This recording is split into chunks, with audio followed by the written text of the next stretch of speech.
alors vous considérez être, et on l'entend avec force ce matin, être une régression en enfermement pour les femmes dans un pays, et ça ne vaut pas dans un autre pays comme la France quand on cache le corps de la femme. Vous ne vous en indignez pas autant?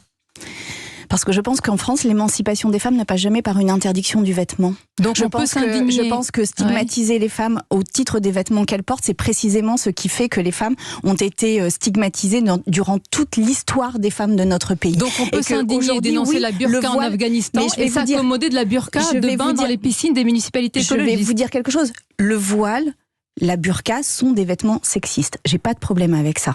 Ce sont des vêtements qui s'adressent pas uniquement aux femmes, ce sont des vêtements sexistes. Par contre, jamais une émancipation n'est obtenue par l'interdiction d'un vêtement. Alors, jamais on ne force les femmes à s'émanciper. Et donc il faut leur laisser le chemin seul. C'est à elles de faire ce chemin. Si le voile ou tout ce qui recouvre le corps d'une femme est une liberté, c'est ce que vous dites, pourquoi l'enlever entraîne dans certains quartiers en France parfois insultes, menaces et pire avec des violences? Si c'est une liberté, pourquoi?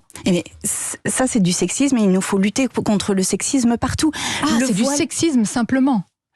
Le voile est un vêtement sexiste. Le voile permet de distinguer les femmes et les hommes dans l'espace public et de ne pas exposer le corps des femmes dans l'espace public. Mais l'émancipation, la liberté des femmes ne s'impose pas et ne s'obtient pas par l'interdiction d'un vêtement, ni d'un crop top, ni d'un crop top dans les lycées, ni d'un voile.